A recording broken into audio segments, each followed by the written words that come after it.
네, 오늘은 요한일서 1장 5절부터 7절까지 말씀을 공부하겠습니다. 우리 한 목소리로 한번 같이 읽겠습니다. 시작. 우리가 저에게서 듣고 너희에게 전하는 소식이 이것이니 곧 하나님은 빛이시라. 그에게는 어두움이 조금도 없으시니라.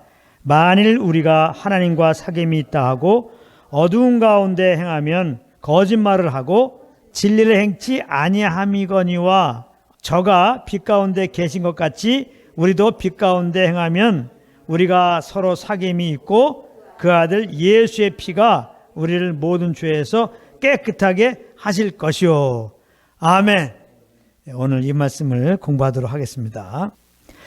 우리가 지난 시간에 4절을 공부하면서 성령과 사귐 속에 있으면, 그리고 성도 간에 사귐 속에 있으면 그 결과는 기쁨 충만이다, 이것을 공부했는데요.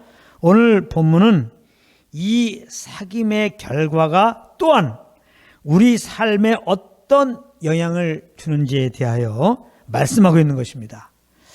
여기 5절을 보면은 하나님은 빛이다, 이렇게 시작하고 있는데요. 그것도 어둠이 조금도 없으신 빛, 즉 완전한 빛이시라고 말씀하고 있습니다. 그러면서 6절로 넘어가면 그러므로 우리가 이 하나님과 사귐이 있다고 하면서 어두운 가운데 행하면 거짓말을 하는 것이고 진리를 행치 않는 것이라고 말합니다. 그러니까 이 말씀은 우리가 하나님과 사귐 속에 있으면 반드시 빛 가운데 행하는 열매가 나타난다는 것입니다.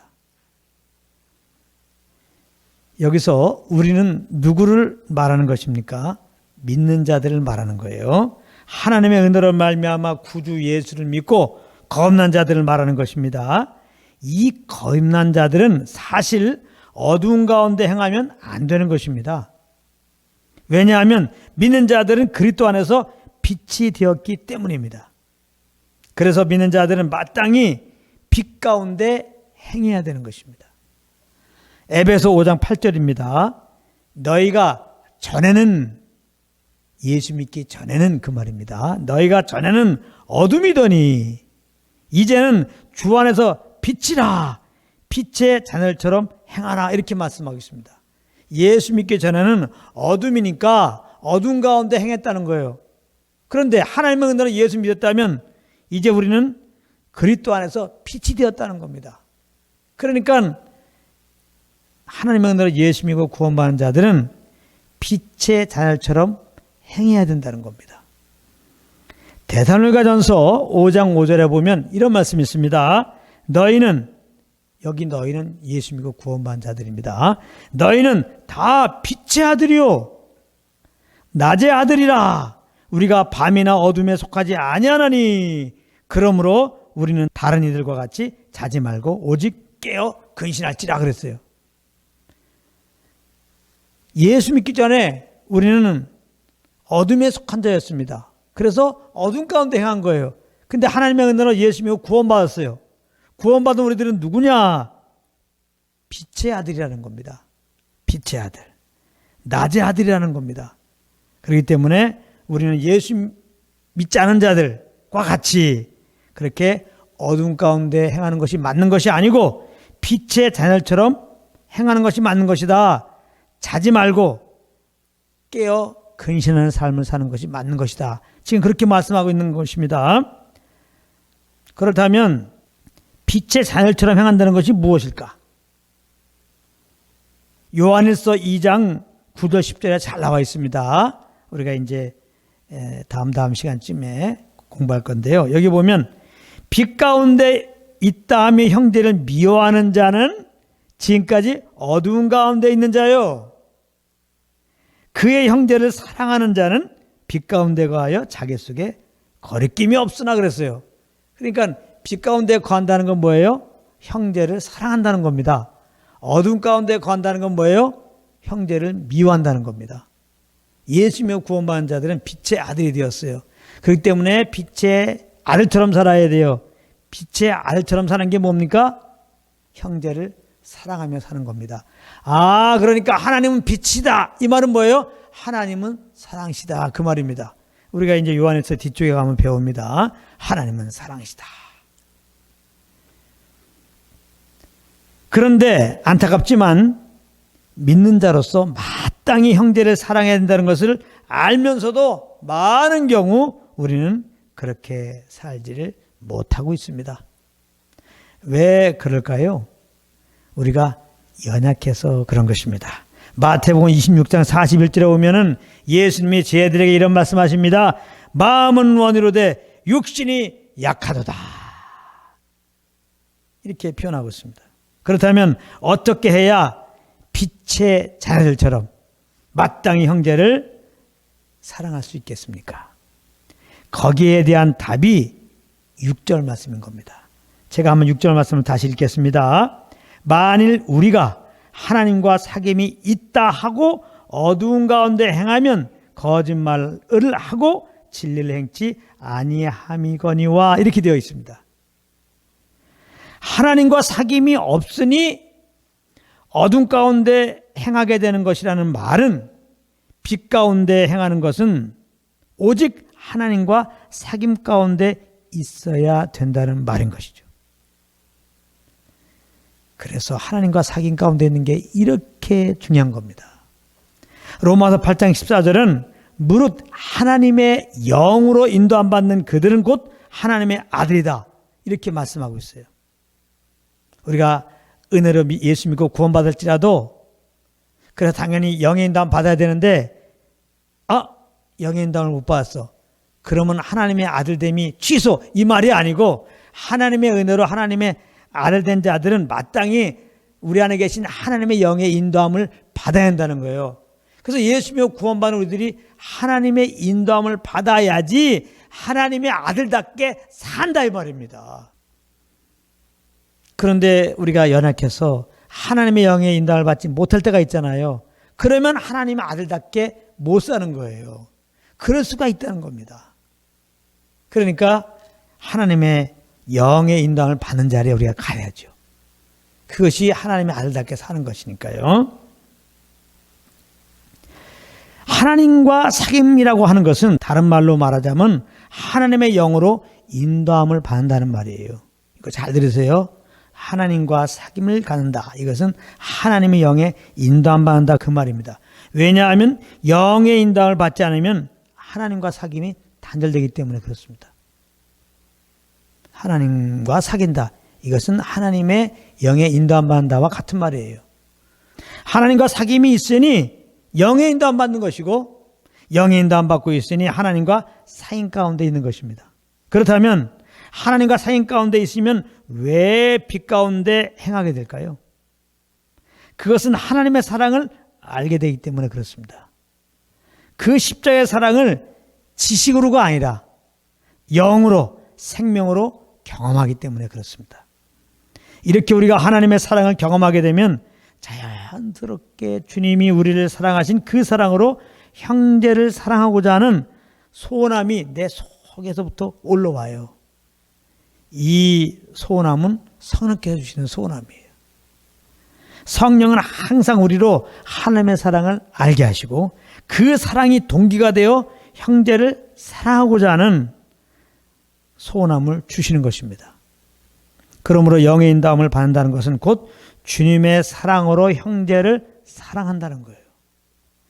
그래서 빛의 자녀처럼 행하라, 이 말은 불우이웃 돕기 같은 윤리도덕적으로 착한 일을 행하라, 이런 뜻은 아닙니다. 이것은 하나님과 사귐 속에서 행하라, 그런 말이죠. 영의 인도함을 받아 행하라, 성령을 쫓아 행하라, 그런 말인 것입니다.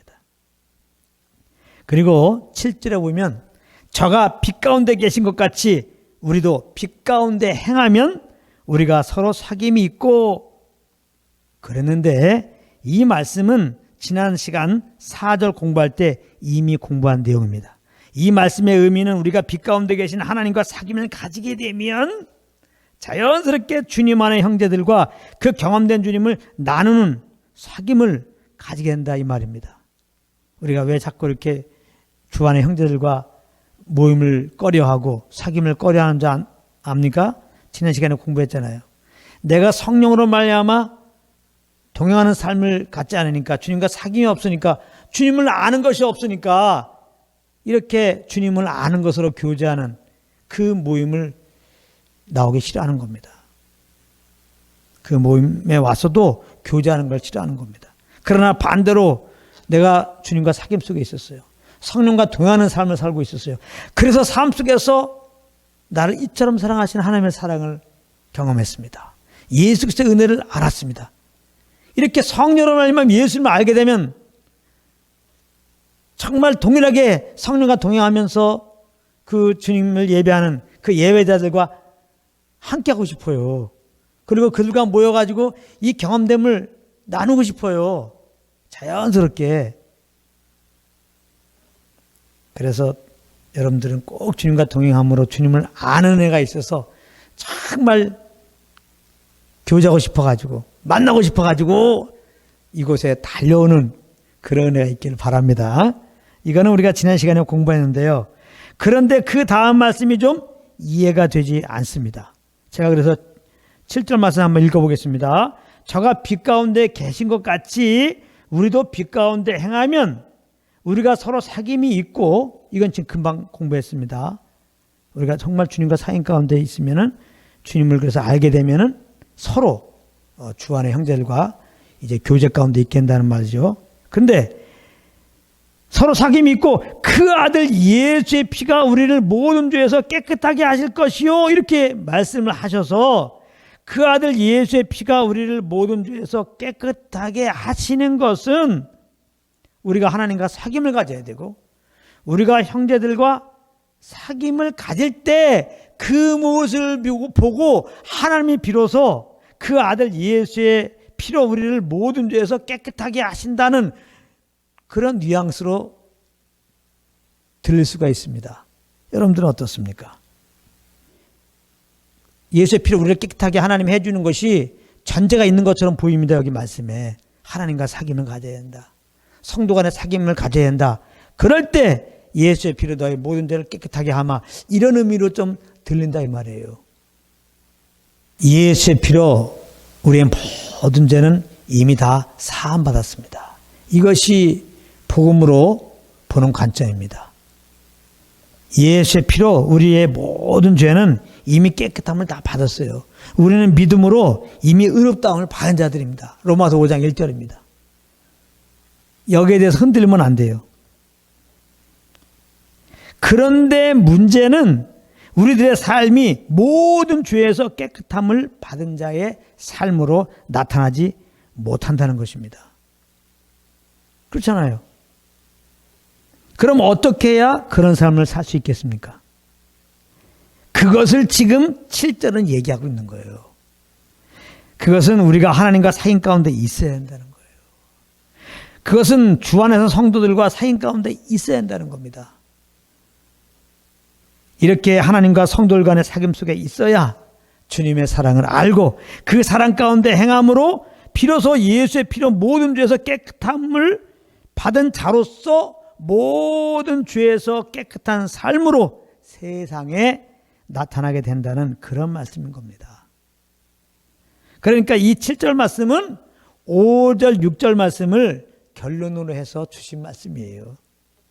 그러므로 우리는 다시 한번 그리스도 안에서 내가 누구인지를 알아야 돼요. 우리는 누굽니까? 주 안에서 빛이 되었습니다.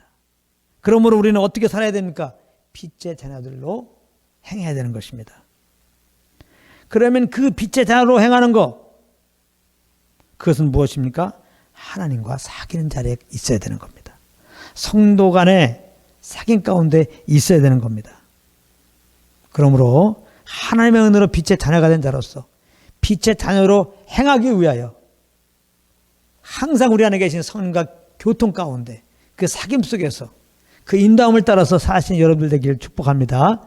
그리고 성령과 동행하는 가운데 그 경험된 주님을 이렇게 예수님으로 모여서 서로가 피차 나눔으로 주님을 더 알고, 그러므로 우리의 모든 삶이 내 안에 있는 이 생명으로 사는 삶, 주님의 사랑으로 사는 삶, 빛의 자녀들로 사는 삶이 되어서 우리를 통하여 주님이 오직 영광받게 되는 그런 통로가 되는 여러분들 되기를 예수님으로 축복합니다.